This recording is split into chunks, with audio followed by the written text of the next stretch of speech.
Era el ocaso del mandato del caudillo presidente Porfirio Díaz Mori, cuando fue encargada la construcción de uno de los monumentos más representativos que hoy el arte y la cultura tiene en nuestro país. El Museo de Artes Plásticas, mejor conocido ahora bajo el nombre del hoy espectacular Palacio de Bellas Artes.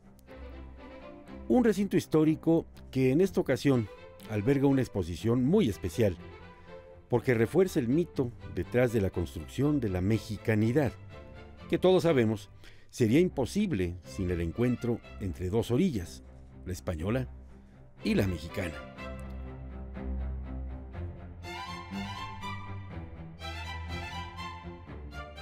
Hoy los invito a recorrer los pasillos del Palacio de Bellas Artes para admirar con fascinación la exposición Tesoros de la Hispanic Society of America, un capítulo que explica los orígenes y evolución de la mitad española que contribuyó a la creación de nuestro nuevo México.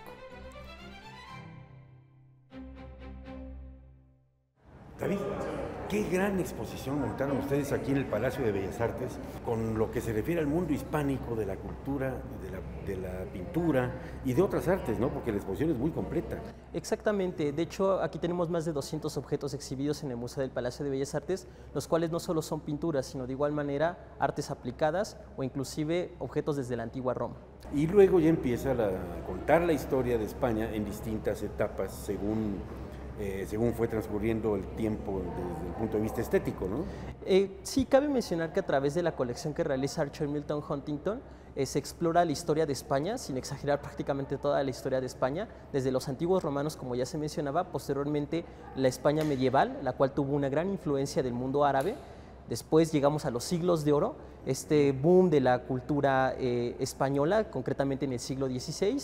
Posteriormente, el fin del antiguo régimen, cuando comienza a tener un poco el declive del Imperio Español, y llegamos hasta el siglo XX con los artistas que tenemos en esta sala. Cabe mencionar que tenemos a Francisco de Goya y Lucientes, y posterior a Goya, a Ignacio Zuluaga y a Joaquín Sorolla. Que son personajes que tienen una confrontación en su tiempo, de la misma que tuvieron Diego Rivera y Orozco cuando pintaron aquí los murales, ¿no? Sí, eran ciertas disparidades a nivel estético, digamos de que tenían diferentes maneras de pensar el arte y esto se reflejaba bastante bien en su obra. Una tiende a ser un poco más expresiva y la otra tiende a tener un poco más de influencia del impresionismo.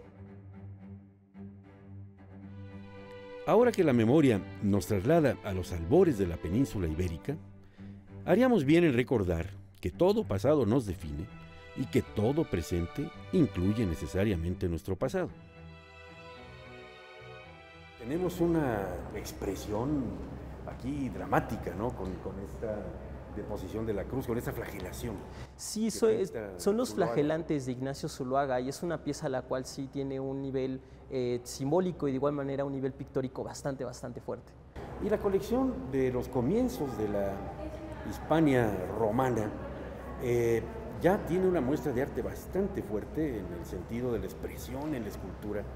Y todo eso te va llevando a, digamos, lo que podríamos considerar el plato fuerte, ¿no? Encontramos el cuadro del tercer duque de Alba, Juan Fernando Álvarez de Toledo, ni más ni menos que frente a una gran obra.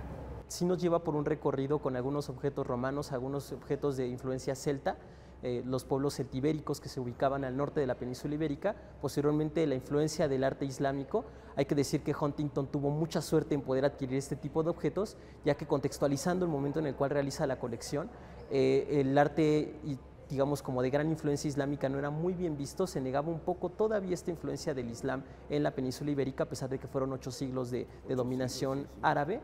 Y posteriormente, como bien menciona, es el plato fuerte. Los siglos de oro nos inician con Luis de Morales, apodado el Divino, pero posteriormente tenemos al tercer duque de Alba y de igual manera piezas del maestro Diego Velázquez. Tenemos el Velázquez ahí de otro personaje de la nobleza española, un cuadro monumental.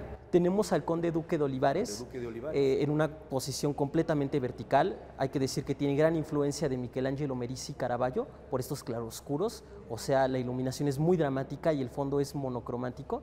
Pero de igual manera, otra de las piezas más interesantes de la exposición, el retrato de la niña de Diego Velázquez. No se sabe aún concisamente quién es esa niña, se cree fuertemente es la nieta del pintor, y de hecho es una de las joyas de la Hispanic Society, ya que la pieza nos deja ver un retrato muy íntimo de una niña entre 6 y 8 años por la anatomía que ella tiene con relación al hombro y el cuello. Pero es uno de los retratos más enigmáticos de Diego Velázquez. Y encontramos, bueno, pues obras del maestro Rivera, y sin dejar de mencionar ni más ni menos que a Teotocópoli, mejor conocido como el Greco, ¿no? Exacto. ¿Cuántos grecos están en la exposición? En la exposición tenemos 3 grecos. Hay que decir que, bueno, el Greco, a partir de este momento y de la colección que realiza Archer Milton Huntington, se resignifica. Domenico Theotokopoulos, pintor de origen griego, a partir de ahí su apodo, el famoso Greco, comienza a llegar a la colección de la Hispanic Society y adquiere un renombre otra vez este famoso pintor. ¿Y qué hacen piezas tan interesantes desde el punto de vista geográfico, quizá no del estético, que no tienen que ver directamente con México o España, como el mapa tan interesante de Vespucci? Bien, hay que decir que se le dedicó un pequeño núcleo, digamos, este cuarto apartado de la exposición a la América virreinal. También podemos hablar de arte hispánico en nuestro continente. Y de hecho, bueno, a partir de este mapa que realiza Giovanni Vespucci, se tiene como toda esta visión de cómo España veía todas las tierras que controlaba un famoso rey llamado Carlos I, que a su vez era Carlos V de Alemania, y posteriormente su hijo Felipe II. Ahora que recorremos los pasillos del Palacio de Bellas Artes y admiramos los miles de años de historia hispánica, debemos estar atentos a los susurros que llegan desde cada uno de los objetos o a los secretos que emanan de los rostros de personajes ilustres plasmados en numerosas obras magníficas. David, aquí estamos ya ante los cuadros de don Francisco de Goya y Lucientes, comenzando por la Duquesa de Alba, ¿no? Exacto, este cuadro de hecho es una de las piezas más relevantes de la exposición. Cabe mencionar que esta pieza fue realizada por Goya pintando a la famosa Duquesa de Alba, María del Pilar de Alba. Es un cuadro muy enigmático y se encuentra ella con un rostro bastante enigmático, señalando hacia la firma del pintor. Hacia la firma del pintor que está en la arena, ¿no? Exacto. Pero eso también se le ha dado una interpretación medio chismosa, ¿no es cierto? Exacto, hay que decir que también... Entre el pintor y la duquesa había algo más que el artista y la modelo. Exacto, hay que decir que si lo trajéramos hacia la actualidad, se podría todavía armar como revuelo en torno a la supuesta relación que iba más allá de una relación pictórica entre Francisco de Goya y Lucientes y la Duquesa de Alba. La Duquesa de Alba parece señalar algo así como solo Goya, ¿no? Exacto, de hecho ella tiene los títulos nobiliarios en los anillos y se encuentra precisamente apuntando un detalle escrito en la tierra, solo Goya. Solo Goya, y las sortijas que lleva en la mano, los dos anillos, una lleva su nombre y el otro lleva el nombre del artista, ¿verdad? Exactamente. No solo eso, cabe mencionar que también se ha especulado que el lugar donde se encuentra retratada la Duquesa de Alba, de hecho es el lugar donde ella vivía, o sea, tenía el retrato un carácter aún más personal, ya que se encontraba Goya pintándola en su mismo hogar. Y en cambio el Conde de Osuna no tiene que ver directamente ni con la Duquesa de Alba ni con el pintor, ¿no? No, hay que decir que Goya fue un pintor bastante interesante. Muchas veces fue perseguido por el Santo Oficio, ya que solía ser un pintor un tanto mordaz, con una crítica social un tanto abierta. Sí. Y coloca, de hecho, a Manuel La Peña, este general ya del siglo XVIII español, lo coloca con tierra en los hombros y una escena un tanto peculiar en la parte inferior izquierda, ropa tendida. Ropa tendida, aunque está la tropa en la parte de su derecha, y la impresión es como de desconcierto, ¿no? Del señor, no está como muy seguro de sí mismo. Exacto, no refleja un rostro conciso como si fuese un general de alto renombre, sino lo coloca con un rostro inclusive un tanto ingenuo. Ajá. Eso solía ser muy del maestro Goya, ¿no? Que es sentido irónico con el que te llevaba a cabo su pintura. Que además, no sé, es un magnífico retrato con estos alcances de maestro que tiene el pintor, pero al mismo tiempo con sus dotes de ironía, ¿no? Exacto. Y de sarcasmo. Los tesoros de la Hispanic Society of America son una muestra integrada por más de 200 obras pertenecientes al mayor acervo de arte español, virreinal y americano fuera de la península ibérica. Háblame más de Sorolla, del pintor.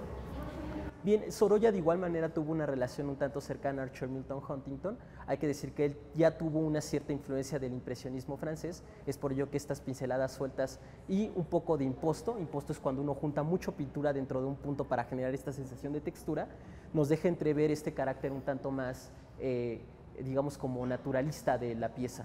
No solo ello, estas formas definidas y los bañistas también ya nos hablan un poco de la influencia de la pintura francesa, como por ejemplo del pintor Paul Cézanne. Ah, de Cézanne, claro.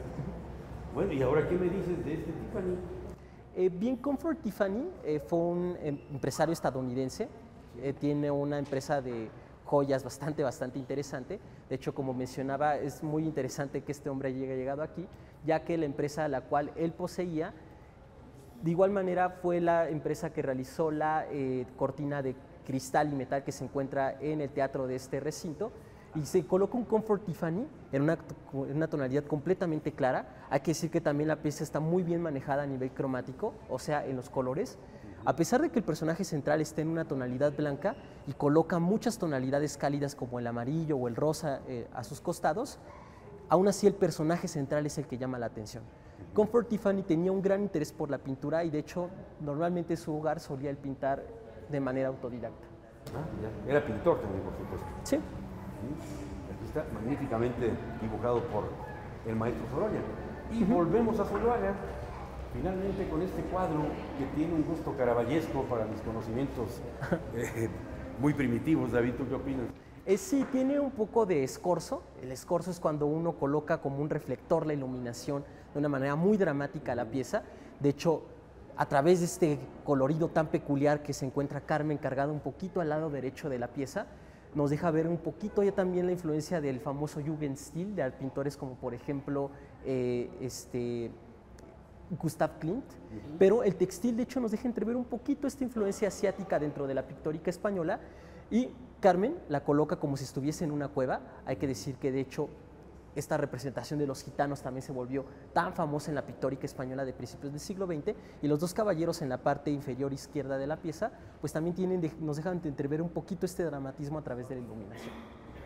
Pues hombre, David, felicito muy cálidamente al Instituto Nacional de Bellas Artes por haber tenido esta magnífica ocurrencia de juntar estas piezas de la muestra de la Hispanic Society de Huntington y que lo pongan a disposición del gran público mexicano. Veo con mucho agrado que vienen muchos jóvenes, muchos niños, personas que no son del país. O sea, es una exposición cabal y completa, magníficamente expuesta desde el punto de vista museográfico.